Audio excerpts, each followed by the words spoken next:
जरा इस क्वेश्चन का आंसर दीजिए। नीट का पीवाईक्यू है, पूछा गया है, क्या होगा आंसर? जल्दी से पॉज करो, आंसर दो। अब ऐसा मत करना कि V1 को ml में और V2 को लीटर में, नहीं। तो किसका मोल, जिसका भी मोलारिटी आपको निकालना है उसका मोल लेंगे और वॉल्यूम से यानी कि लीटर वाले वॉल्यूम से डिवाइड कर देंगे, बात खत्म।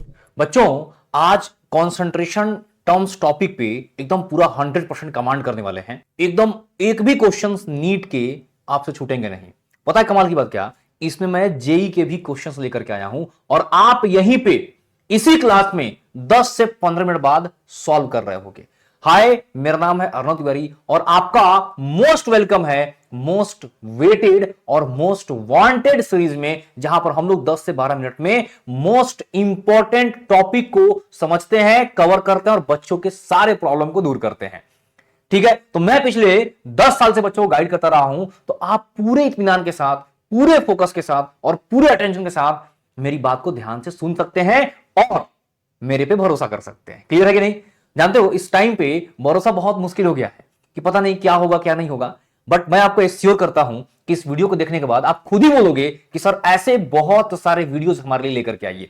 तो एकदम जो कमेंट सेक्शन है आपके लिए बिल्कुल ओपन है, ओपन हार्ट के साथ आप एकदम अपनी चीजें बताइए कि सर मुझे ये चाहिए और उसको प्रोवाइड कराने की पूरी कोशिश करी जाएगी। जैसे क्वेश्चन प्रैक्टिस करवा दीजिए या क्वेश्चन प्रैक्टिस के लिए क्वेश्चन दे दीजिए, बहुत सारी चीजें, जो भी आपको दिक्कत आता है आप नीचे बता सकते हो। ठीक है, स्टार्ट करते हैं। जरा स्टार्ट करने से पहले मैं आपसे एक क्वेश्चन पूछता हूं। आपके स्क्रीन पे, कंप्यूटर स्क्रीन पे ये क्वेश्चन दिखाई दे रहा होगा। जरा बताइए इन तीनों में सबसे मीठा कौन लगेगा? क्या है सर? पहले वाले में 100 ml वाटर है, 10 ग्राम चीनी है। दूसरे वाले में 100 ml वाटर है, 20 ग्राम चीनी है। और तीसरे वाले में 200 ml वाटर है और 20 ग्राम चीनी है। जरा बताओ इनके मिठास का ऑर्डर क्या होगा? जल्दी से फटाक से वीडियो पॉज करिए और आंसर बताइए। अगर आपका आंसर है, ध्यान दीजिएगा, अगर आपका आंसर है कि सबसे मीठा सर सेकेंड है और फर्स्ट और थर्ड दोनों का मिठास, स्वीटनेस बराबर है, तो एकदम आप करेक्ट है। क्या चेक किया आपने? क्या चेक किया बताओ? चेक किया आपने रेशियो चीनी का और पानी का, यानी अमाउंट का रेशियो, रेशियो ऑफ अमाउंट। क्या यही चेक किया कि नहीं? हां या ना? जरा बता दो ईमानदारी से। क्लियर है? यानी ध्यान समझना है, अमाउंट का जो रेशियो होता है ना, दो चीजों के अमाउंट का रेशियो, वही है कॉन्सेंट्रेशन टर्म। सर अब अमाउंट क्या क्या हो सकता है? अमाउंट किस में मेजर कर सकते हैं? देखो अमाउंट बेटा आप मोल के टर्म में मेजर कर सकते हो, सबसे मेन चीज वही है। आप अमाउंट को मास के टर्म में मेजर कर सकते हो, अमाउंट को आप बेटा वॉल्यूम के टर्म में भी मेजर कर सकते हो, अमाउंट को आप ग्राम इक्विवेलेंट के टर्म में मेजर कर सकते हो और अमाउंट को आप नंबर के टर्म में भी मेजर कर सकते हो। अगर आप मोल का मोल से लेते हो अमाउंट का रेशियो तो मोल फ्रैक्शन, मोल का वॉल्यूम ले लिए तो मोलरिटी, मोल का मास ले लिए, आ रहा है समझ में कि नहीं? मोलरिटी, यहीं से सारी चीजें बननी स्टार्ट हो जाती हैं। कुछ कॉन्सेंट्रेशन टर्म्स तो अपने पास है जो मोस्ट इंपॉर्टेंट है, कुछ ऐसे भी हैं जिसको आप आज ताजा ताजा बना सकते हो। क्लियर है? मेरी बात समझ में आ गई कि नहीं? अब जरा ध्यान से एक एक चीज सुनते चलिएगा, बहुत कम समय में सारी बात बताने वाला हूं। आई होप कि आपको ये कॉन्सेंट्रेशन का मतलब समझ में आ गया। कॉन्सेंट्रेशन मतलब टेस्ट, स्वाद। जैसे आप स्प्राइट पीते हो, चाहे दिल्ली में पियो, चाहे कहीं पे भी पियो, है ना, अपने गांव में पियो, अगर आप स्प्राइट पियोगे टेस्ट क्या आएगा? सेम आएगा। हाँ या ना? अच्छा, स्प्राइट के बारे में थोड़ी सी और बातचीत होगी, स्प्राइट या कोका कोला और बातचीत होगी, मैं आपसे थोड़ी ही देर में करने वाला हूं। ध्यान रखना इस बात को, बहुत शानदार बात है, ध्यान दीजिएगा। जरा आप देखिए, ये है आपके मोल फ्रैक्शन साहब। कौन है ये? मोल फ्रैक्शन साहब। सर होता क्या है? जैसे मान लो मुझे, जैसे मेरे कंटेनर में ए और बी है, ठीक है, जैसे एक सॉल्यूट एक सॉल्वेंट होता है। आप इसके अलावा और भी चीजें ले सकते हो, कोई दिक्कत की बात नहीं। जैसे मान लो ए, बी और सी है, तीन चीज है, तो क्या करेंगे सर? जिसका भी मोल फ्रैक्शन निकालना है उसका मोल अपॉन टोटल मोल से डिवाइड, जिसका मोल फ्रैक्शन निकालना है उसका मोल अपॉन टोटल मोल से डिवाइड, दैट्स इट। जैसे मान लो मुझे ए का निकालना था, क्या किया मैंने? ए का मोल लिया, टोटल मोल से डिवाइड कर दिया। बी का निकालना है तो बी का मोल लिया, टोटल मोल से डिवाइड कर दिया, बस हो गया, आ गया। अच्छा, कमाल की बात क्या है कि सम ऑफ मोल फ्रैक्शन, जैसे यहां पर दो चीज है तो दोनों का अगर मोल फ्रैक्शन जोड़ दूंगा तो 1 आ जाएगा। आई बात समझ में नहीं? सिमिलरली मोलरिटी की अगर बातचीत करी जाए तो मोलरिटी इक्वल टू क्या होता है? Number of mole upon volume, किसमें? लीटर में, दैट्स इट। सर किसका मोल? जिसका भी मोलरिटी आपको निकालना है उसका मोल लेंगे और वॉल्यूम से यानी कि लीटर वाले वॉल्यूम से डिवाइड कर देंगे, बात खत्म। सर यहां पर मैंने तो पढ़ा था सॉल्यूट का लेते हैं, जरूरी नहीं है कि सॉल्व कर लो, किसी का भी मोल अपॉन टोटल वॉल्यूम, जहां पर प्रेजेंट है टोटल वॉल्यूम, आपका कॉन्सेंट्रेशन आ जाएगा। जैसे मैं पूछ लूं आपसे, जरा बताओ मुझे प्योर वाटर का कितना कॉन्सेंट्रेशन होगा, मोलरिटी कितनी होगी, कैसे बताओगे? वहां सॉल्यूट है ही नहीं, प्योर वाटर की बात हो रही है ना, तो क्या करेंगे, प्योर वाटर का मोल अपॉन वॉल्यूम, बस आ जाएगा। वॉल्यूम किस पर रखेंगे, लीटर में, ध्यान देना है, ठीक है। तो जो मोलरिटी होता है वो होता क्या है, मोल पर लीटर, कितना मोल 1 लीटर में present, that is the molarity. आई बात समझ में नहीं? अब मान लो मेरे पास 2-3 सॉल्यूशंस है, दोनों को मिक्स कर दें तो नेट मोलरिटी क्या हो जाएगी साहब, तो नेट मोलरिटी बेटा क्या होगी, M1 V1 plus M2 V2 plus M3 V3 and so on upon V1 plus V2 plus V3। यहां पर क्या है, इस वाले में, पार्टिकुलरली इस वाले में, इसमें बेटा आपके पास फ्रीडम है कि आप वॉल्यूम को ml में रख सकते हो या लीटर में रख सकते हो, ठीक है। अब ऐसा मत करना कि V1 को ml में और V2 को लीटर में, नहीं, या तो V1 V2 सबको ml में या तो सबको लीटर में, ऊपर भी ml नीचे भी ml, कैंसिल आउट हो जाएगा। आया समझ में कि नहीं, क्लियर है कहानी, बात समझ आ रहा है ना? देखो मोलरिटी तो होता है number of mole upon volume in litre he, clear है ना, volume number of mole upon volume litre में ही, बट ऊपर भी वॉल्यूम नीचे भी वॉल्यूम, ऊपर भी मिली नीचे भी मिली, कैंसिल आउट हो गया, आ गया ना लीटर में। आई बात समझ में नहीं? तो यहां पर आपके पास फ्रीडम है, इस जगह पर फ्रीडम है कि आप ऊपर ml नीचे भी ml ले सकते हैं। आई होप कि आपको क्लियर हो गया होगा। मोलरिटी की बेटा बात करते हैं, ये क्या है, number of mole upon mass of solvent. Sir यहां पर जो वॉल्यूम था ना, ये वॉल्यूम पूरे सॉल्यूशन का वॉल्यूम है, पूरे सॉल्यूशन का कंप्लीट। जैसे मान लो कि मेरे पास A है और B है, A 50 ml B 50 ml, दोनों को जोड़ेंगे तो 100 ml, वो 100 ml है। यहां पे ध्यान दीजिएगा, इस मोलरिटी में सिर्फ सॉल्वेंट का क्या करेंगे आप, वॉल्यूम लेंगे, मास लेंगे, किस में लेंगे, केजी में लेंगे। डन है। नेक्स्ट बात करते हैं रिलेशन बिटवीन किसके बारे में, एक्स यानी कि मोल फ्रैक्शन और मोलरिटी के बारे में। तब देख सकते हैं क्या रिलेशन है साहब, 1000 into mole fraction of solute, और क्या है फिर 1 minus mole fraction of solute और into molar mass of solvent. Done है, आ रहा है समझ में नहीं? नीचे सारी चीजें लिख दी गई हैं, आप देख सकते हैं relation between M and M, यानी कि मोलरिटी एंड मोललिटी। क्या रिलेशन, दो फॉर्मूला मैंने बता दिया, जिसमें जो तुम्हें बेटा अच्छा लगता है आप उससे क्या कर लो, सॉल्व कर लो, सिंपल सी बात है। ऊपर वाला कुछ बच्चों को अच्छा लगता है, कुछ बच्चों को नीचे। Sir D density of solution है, एम क्या है, एम सॉल्यूट क्या है, molar mass of solute. Sir M छोटा एम क्या है, मोललिटी, और बड़ा एम क्या है, मोलरिटी। डन है, आई बात समझ में नहीं? नेक्स्ट बात करते हैं सर परसेंटेज कॉन्सेंट्रेशन की। परसेंटेज कॉन्सेंट्रेशन क्या है, परसेंटेज वेट बाई वेट, यानी कि आप मास ऑफ सॉल्यूट लेंगे और पूरे सॉल्यूशन का मास लेंगे, यानी कि टोटल मास लेंगे, इनटू 100 कर देंगे। सिमिलरली वेट बाई वॉल्यूम के लिए क्या करेंगे, मास ऑफ सॉल्यूट लेंगे, ग्राम में लेंगे, ध्यान देना है, और क्या करेंगे आप, वॉल्यूम लेंगे सॉल्यूशन का किसमें, एमएल में, पार्टिकुलरली ध्यान दीजिएगा, इसमें ग्राम और एमएल, इनटू 100 करेंगे। सर वॉल्यूम बाई वॉल्यूम में volume of solute upon total volume, यानी कि वॉल्यूम ऑफ सॉल्यूशन इनटू 100 करेंगे, आपका आ जाएगा। सर पीपीएम, पीपीएम देख लो, पीपीएम क्या है, मास ऑफ सॉल्यूट इन ग्राम और फिर मास ऑफ सॉल्यूशन। सर हमने तो सॉल्वेंट पढ़ा था, क्योंकि देखो सॉल्वेंट इसलिए लोग ले लेते हैं कि ये जो पीपीएम है ना, ये यूज उसके लिए करते हैं जिसमें बहुत ज्यादा, मतलब कि होता है ना, बहुत ज्यादा सॉल्वेंट होता है, बहुत ही कम सॉल्यूट होता है, खास करके इंप्यूरिटीज के लिए। जैसे मान लो मैं बोलूं कि बेटा मेरे पास ना जो आपका सॉल्वेंट है दैट इज द 1000 ग्राम और सॉल्यूट है 0.001 ग्राम, तो क्या है, नेग्लिजिबल है ना। तो उस केस में जब नेग्लिजिबल हो तो आप क्या करेंगे, तो आप नेग्लेक्ट कर देंगे, यानी कि जब आप जोड़ोगे ना पूरे सॉल्यूशन का मास तो कितना आएगा, ये देखो लगभग बोलेंगे सर ये तो 1000 के बराबर ही है, आया ना, तो उस केस में आप नेग्लेक्ट कर देना। लेकिन मान लो कोई बोले कि सर ये 0.001 ग्राम नहीं, कितना है, 10 ग्राम, अब क्या करोगे, अब नहीं नेग्लेक्ट कर सकते, अब नेग्लेक्ट नहीं कर सकते। आया समझ में नहीं, क्लियर है कहानी? इसलिए ये मेन चीज जाननी जरूरी होती है कि सर मेन चीज क्या है, मेन चीज है यहां पर मास ऑफ सॉल्यूशन होता है किसमें, ग्राम में। डन है।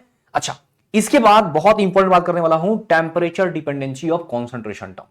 क्या होता है sir temperature dependency of concentration terms, ध्यान दीजिएगा, जो भी कॉन्सेंट्रेशन टर्म में वॉल्यूम आ रहा है वो टेम्परेचर पर डिपेंड करेगा। क्यों सर, एक्चुअली में देखो वॉल्यूम जो होता है ना टेम्परेचर के ऊपर डिपेंड करता है, टेम्परेचर चेंज करने पे वॉल्यूम चेंज, तो जो भी कॉन्सेंट्रेशन टर्म वॉल्यूम को कंटेन किया है उसमें वॉल्यूम है, वॉल्यूम वाला टर्म प्रेजेंट है, वो चेंज हो जाएगा। अब फिर से वही कोका कोला स्प्राइट वाली बात, कभी जैसे कोका कोला को फ्रिज में से निकालो, रेफ्रिजरेटर में से छोड़ दो तो गर्म हो जाता है, अब उसको पियो तो टेस्ट नहीं आता, मजा नहीं आता, आया ना, ऐसा ट्राई किया होगी नहीं, उतना मजा नहीं आता जब चीनी पानी की शरबत की तरह लगता है। क्यों भाई, क्योंकि टेम्परेचर चेंज होने से उसका कॉन्सेंट्रेशन जो था चेंज हो गया, उसमें से बहुत सारे जो CO2 मॉलिक्यूल से निकल गए बाहर, खराब हो गया पूरा मामला। समझ में आ रहा है कि नहीं? क्लियर है मैम? ये जानते थे कि नहीं? हाँ या ना? तो जो भी चीज किसके ऊपर डिपेंड करेगा? वॉल्यूम के ऊपर, वो टेम्परेचर पे भी करेगा। जैसे for example molarity, number of mole upon volume, जैसे weight by volume, volume by volume, इनमें ये सारी चीजें आएंगी। डन है? ये टेम्परेचर के ऊपर डिपेंड करेंगे। तो इसी के साथ ये जो पूरा आपका थ्योरी वाला पार्ट है ये कंप्लीट होता है।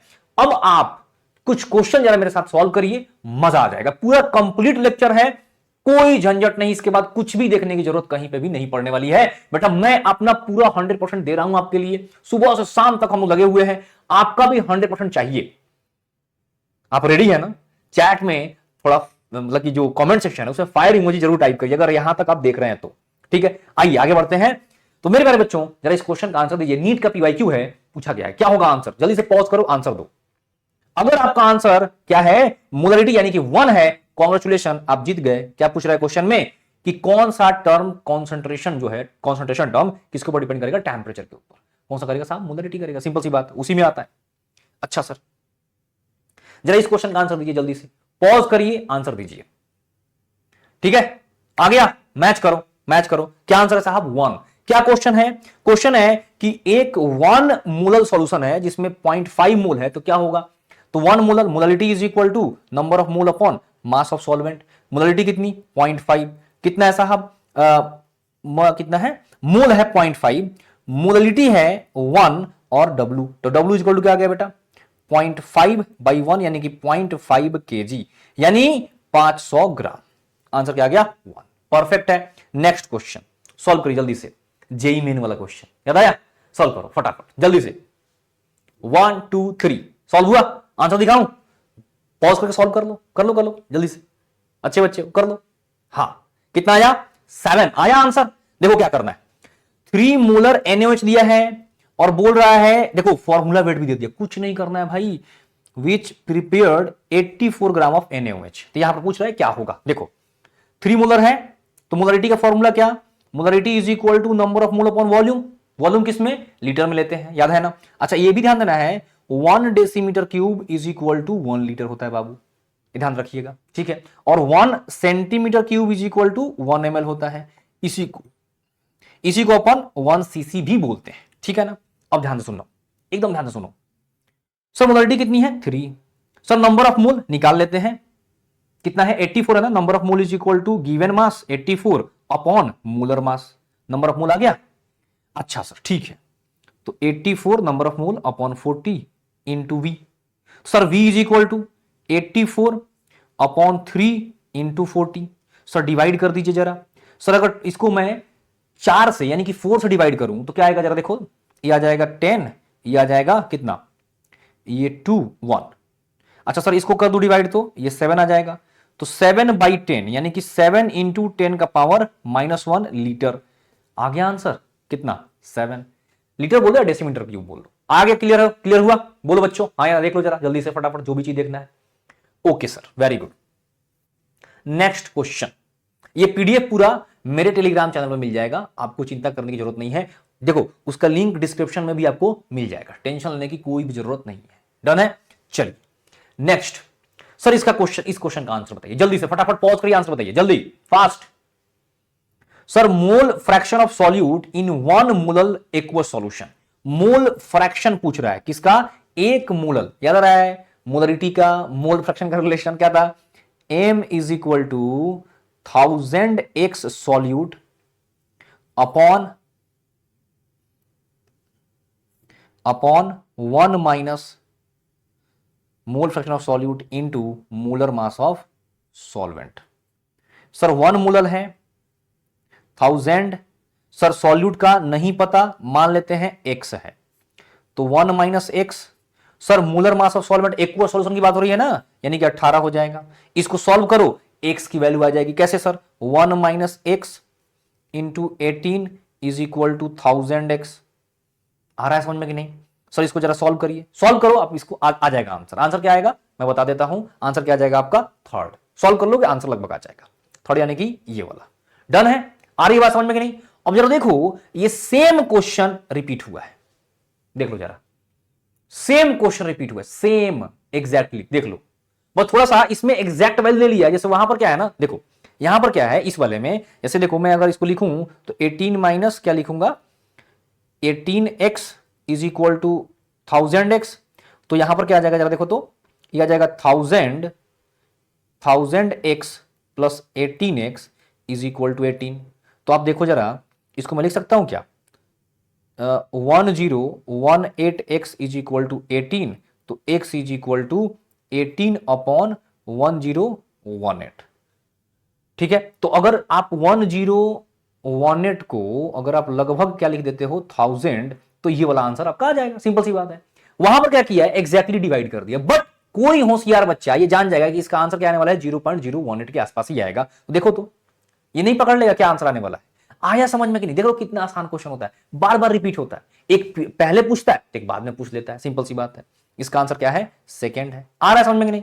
जरा इस क्वेश्चन को ट्राई करके जल्दी से आंसर बताइए, फटाफट जल्दी फास्ट। क्या होगा सर, इसका मोल निकालो, मोल निकालो और डिवाइड करो, वॉल्यूम जरूर कन्वर्ट कर देना 0.1 लीटर में, आंसर आ जाएगा। आंसर देख लो, मैच कर रहा है, थर्ड आ रहा है। नेक्स्ट क्वेश्चन, इसका आंसर बताइए। मोलालिटी बताना है सॉल्यूशन का, कंटेनिंग 3 ग्राम CH3COOH इन 50 ग्राम बेंजीन। सॉल्यूट, टोटल और क्या बताना अपने को, मोलालिटी, यानी मोलालिटी मतलब M is equal to N/W, molar number of mole upon क्या, mass of solvent in kg. ठीक है, सॉल्वेंट कौन होगा, ऑब्वियस बात है बेंजीन सॉल्वेंट हो जाएगा। इसको जरूर किस में कन्वर्ट करना है, केजी में, यानी कि 50 इंटू 10⁻³ केजी। ठीक है, सॉल्व करिए, आंसर आ जाएगा। आंसर मैच कर लीजिए, फोर्थ आ रहा है। ठीक है, इसको जरा बस कंप्लीट हो गया। ठीक है, तो इसी के साथ बच्चों इस वीडियो को यहीं पे क्या करते हैं, एंड करते हैं और मिलते हैं नेक्स्ट टॉपिक में, एकदम मचा कर रख देंगे बच्चों। नमस्कार, जय हिंद, जय भारत।